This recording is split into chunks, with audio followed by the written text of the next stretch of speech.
GWM in Malaysia is primarily known at the moment for its Aura brand of all-electric vehicles. However, Haval is a brand that Malaysians are quite familiar with, and now that they've taken back control of the brand, this is going to be their first new launch under GWM Malaysia. Say hello to the Haval H6 Hybrid, a C-segment family SUV with hybrid technology offering as much as 530 Newton meters of torque and a claimed range of over 1,000 kilometers. So we're here in Desa Ru as part of a preview drive, and we're here to tell you everything you need to know about the new Haval H6 HEV. My name is Aiman Abdullah, this is Malaysian Motoring, and welcome to sunny Desa Ru.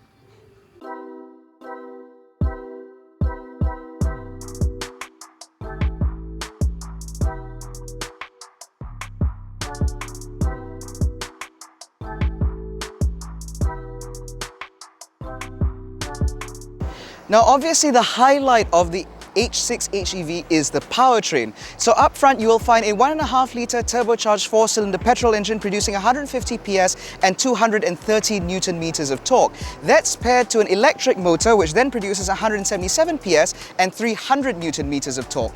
Now both of those motors are combined to a 2-speed direct hybrid transmission, or DHT, which effectively channels the power to the front wheels. Now this car runs primarily as an electric vehicle rather than as a petrol motor. So unlike Honda, for example, where the engine will drive the front wheels at higher speed, this car has a much wider breadth of ability where it functions primarily as an electric vehicle. Now the headlining factor here obviously is the performance, with a total combined output of 243 PS and 530 Newton meters of torque, which in addition to being very powerful, it also means that this car has various brake regenerative functions, a single pedal drive mode like many electric vehicles, and most importantly, a range with a full battery and full fuel tank of over 1,000 kilometers. Haval is confident that the H6 Hybrid Electric Vehicle, or H6 HEV, will be a very popular vehicle in the segment and a great alternative for families looking for vehicles to primarily do urban runabouts. Now, as I mentioned earlier, the Haval H6 is a C-segment SUV, which means that this car is targeted primarily at families. Now, Haval is not a new brand to Malaysia, but the H6 represents a new generation of Haval vehicles, which is why the design language is very different from what we've seen in the past. Up front, there is a very bold chrome-pinned grille which bleeds into the bumper, very Peugeot-esque, with full LED headlights up top. Down below, you still find LED fog lights as well as a center radar for this car's Level 2 semi-autonomy systems. Down the side, you'll find 19-inch alloy wheels wrapped in Hankook Ventus S1 Evo 3 SUV tires, which are decent performers but not the best. And as we move further down the side, you get black gloss plastic here and also around the window line, as well as a little bit of chrome down on the bottom of the doors in order to break up that monotony. You also get roof rails up here, also done up in gloss black, not perhaps the best material if you actually want to fit a roof rack. But overall, I do find that the design of this car is pretty mature for Haval, and at least better than what we've seen before from the brand. Now, more importantly, compared to vehicles like the Mazda CX-5, the Honda CR-V and PROTON X70, the Haval H6 sits right in the thick of things, which means that in terms of the wheelbase and overall dimensions, this car should be able to provide a decent amount of practicality as you would expect from a C-segment family car. The same can be said of this car's back end, where you get a full-width light bar that functions as this car's positioning lights when the lights are on, although I will admit that this overall motif does remind me a little bit of the Chery Tiggo 8 Pro, but at least it does have a very distinctive third brake light, again like the Tiggo 8 Pro. Now, because the H6 is a hybrid, that means that the exhaust exits have been hidden. Instead, you get this sort of ribbed kind of diffuser element, which I doubt does very much, but more importantly, that not only hides the exhaust pipes but also the multi-link rear suspension, again as you'd expect from a vehicle within this segment. I appreciate the complexity of the overall light design, and I appreciate the fact the Haval badge has been redesigned for the latest generation of vehicles. It no longer has the weird curvatures to the A's, so it looks a little bit more uniform. Now, behind the tailgate you will find a pretty good amount of space. So even though this car is loaded up with 3 motoring journalists worth of equipment, there is still plenty of space in here. A family of 5, for example, could very easily come to a place like Desaru for a family holiday, and you would have plenty of space in here. It is worth noting, however, that there isn't any additional space to this. So while there are little tie-down hooks as well as a parcel shelf, you will not find any space underneath the boot floor, because that is dedicated primarily to things like the emergency kit for this car, like the triangle and so on, as well as this car's lithium battery, as well as the overall drive, the 12-volt drive battery, which also lives back here for better weight balance. In terms of loading things in and out, the load lip is impressively low, and the overhang itself isn't very long either, which means taking things in and out shouldn't be too difficult. And of course, the rear seats can also be folded 60-40 for added practicality should you need to take in, say, an IKEA trip for bookshelves or whatever not. So overall, everything in here does seem to stack up pretty well so far. And the same goes for this interior, because upon getting in, this car certainly looks and feels a little bit more upmarket than you would necessarily expect from something that is claiming to be under 145,000 ringgit. So naturally, this interior design is dominated by this need for minimalism.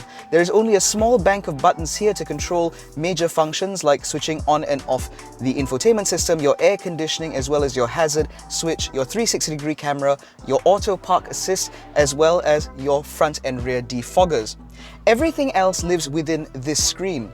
Now, this screen itself uses an interface that is notably different from what we saw from the Aura 07. Now, this comes with its own benefits, because we did have issues with the 07's UX because I did find it a little bit too complicated in order to change very basic functionality.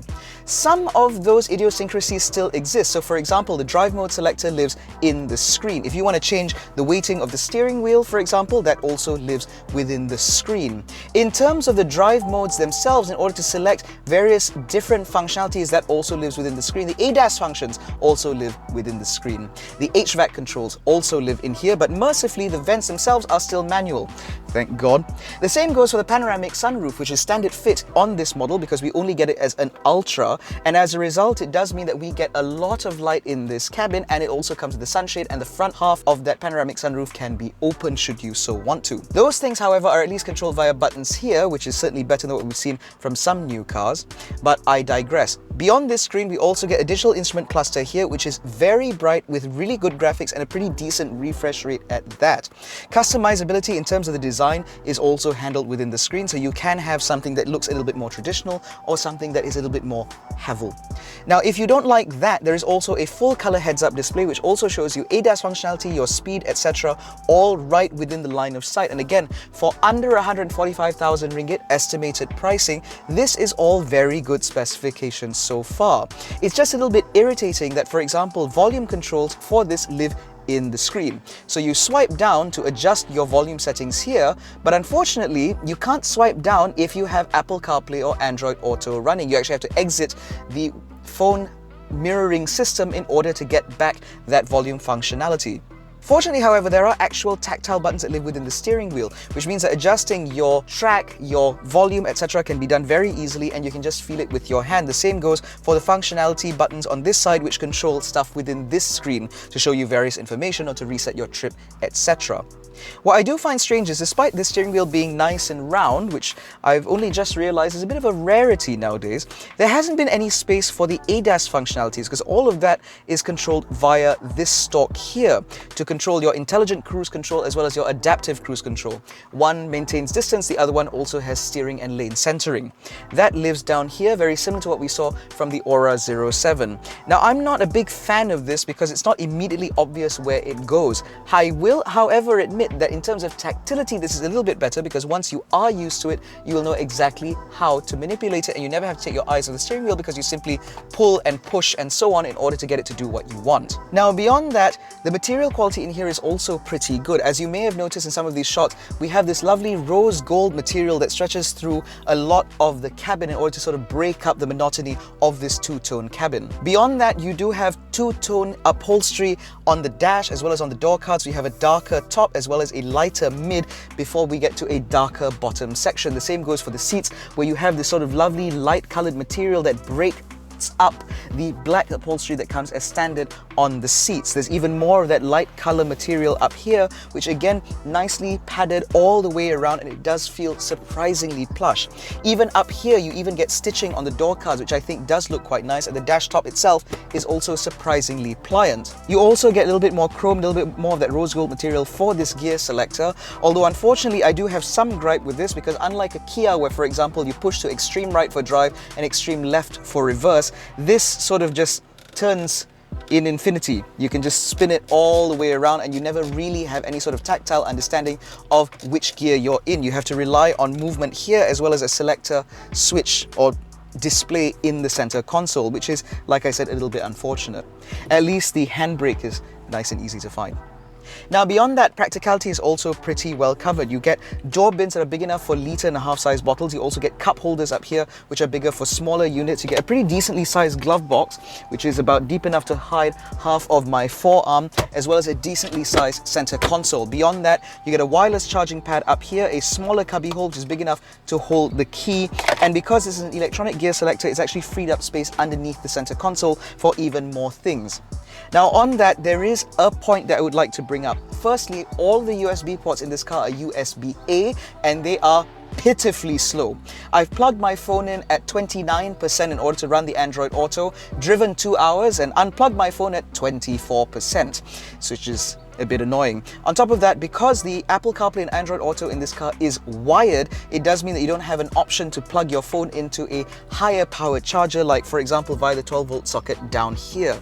That is quite unfortunate. The other annoying thing to me is the fact that, once again, like many Chinese vehicles, this car doesn't seem to have angle adjustment for the seat, only a height adjustment, which means that getting a comfortable driving position is a little bit trickier than you might expect. And although these two front seats are both powered and ventilated, which is nice, getting the ventilated functionality is not via the HVAC control, it's via a separate setting within vehicle settings and then seat, which I think is a little bit complicated in order to switch it on. And before you ask, I can't get the car to do it for me because it doesn't come with a voice assistant, which is something that my colleague Tai Chu-Yi explained in great detail in his video. Now, being a C-segment family SUV, practicality in the rear is also very important. So with the front seat set in my driving position, I'm about 170 centimeters, I have a good amount of knee room and a pretty decent amount of headroom, again, despite that standard fit panoramic sunroof. I also get a set of crotch coolers or rear air conditioning vents mounted very low in the center console, as well as a couple more USB-A ports. And in terms of the leg room, it's also pretty good as well, because I can tuck my feet in underneath the seat in front of me should I so want to. And under thigh support, however, is pretty good when you're stretched out, but I do find that this base ought to be angled up a little bit more in order to provide better under thigh support. My view out is pretty good, even though this car has a relatively high shoulder line. There are ISOFIX mounts in the rear here, and because of this car's relatively long wheelbase, it does mean that a bulky rear-facing child seat should not be an issue back here either. It's just a shame that these windows do not come with a sun blind, which would have been better for younger children, although you do at least get a center armrest, which floats nicely. It's always a mark of quality, with a couple of cup holders here. Now, in terms of material quality, there is a little bit of a downgrade compared to what you get in the front. So while you do get the sort of silver plate around the speaker covers in the front, back here it's all plastic. And while we get that sort of soft touch material with stitching on the tops of the front door cards, here it's sort of a hard, scratchy plastic. This is similar to what we've seen before from the Peugeot 408, but bear in mind that is a car that is about 35 to 40,000 ringgit more expensive. And so I am willing to forgive Haval for doing this, because again, this is a hybrid C-segment SUV under 145,000 ringgit. So put all that together, it does seem pretty good value. Another notable point is that there is no center tunnel in this car, or at least there is, but it's very small, very low, and quite wide, which means that there is plenty of space for feet, and this center seat isn't as narrow as you'd get in a lot of other vehicles. The other notable point is that these rear seats, although they are surprisingly comfortable and you do have adjustable headrests, you can't adjust the recline angle, which means this is how you're sat, the end. However, The thing about the Haval H6 is that in the drive from KL to Desaru, it has revealed quite a number of things about this car's powertrain, as well as its characteristics as it moves about in terms of suspension and damping and noise, vibration and harshness. All things that are very important for a C-segment SUV, because these are cars that family is going to be using not just to do the school run, but also to do, long distance adventures and balik kampung trips and so on. And so, without putting the fuel economy to the test, because we were in a rush, let's get back to the front seat. Now we're testing the Haval H6 today from KL to Desaru in Johor, which means that for the most part we are driving on motorways. Now the thing about the H6 in Malaysia, at least, it will be available firstly as a hybrid. Now the hybrid system in this is not quite what we've seen before from Toyota, for example, or in fact from Honda, although it does share some similarities with the stuff that Honda offers. Now in that regard, this car pairs a 1.5 litre 4-cylinder turbocharged engine to an 18 kilowatt-hour battery, which then feeds an electric motor over the front axle. Now the combined power outputs are quite heady, with a headlining torque figure of about 530 Newton meters. Now that goes to, again, the front wheels via what they refer to as a 2-speed DHT, or dedicated hybrid transmission. Now the way this works is primarily the engine works to charge and feed the battery. It's only when you're at higher speed does that 2-speed DHT system come in. So that 2-speed DHT works again primarily to power the front wheels at higher speed scenarios where the engine provides the most efficient form of motivation. Now this of course works very well in town, where when you're doing town speeds or urban speeds thereabouts, you will find that the car will run primarily on electric power. Now at this juncture, it is not quite clear how far that 18 kilowatt-hour battery will take you, but it is decent enough to say that it will provide enough poke, especially when you're accelerating, in order to reduce overall strain on the engine. But when you're out on the motorway like this is particularly where the engine would come more into play, because it is ultimately the most efficient way to power the vehicle forward. Now, from behind the wheel, the first thing that sticks out to me is the smoothness of this powertrain. So the way this car transitions between internal combustion and electric motivation is particularly noteworthy, because compared to vehicles like the Toyota Corolla Cross Hybrid as well as the Honda CR-V, the handover between one motivational force and the other is done extremely seamlessly, so much so that you barely notice when the engine comes on. Haval is very proud of the fact that they have developed this powertrain in-house. So this is an in-house engine as well as an in-house hybrid system. And it's quite clear that this has been optimized for use in their A, B and C segment vehicles. If it's not clear, the H6 is a C segment SUV. Now, despite the fact that it uses a relatively small 1.5 litre blown 4-cylinder, that 530 Newton meters of torque is delivered via a combination, again, of that engine as well as the electric motor. And it results in a powertrain that is incredibly responsive. Even out at motorway speeds or even north of the national speed limit, you will find that this car still has a good amount of poke and the ability to overtake with great haste. On top of that, because the primary motivation of this car is electric, it also means that it benefits from things like one-pedal driving, for example, as well as selectable regenerative braking modes.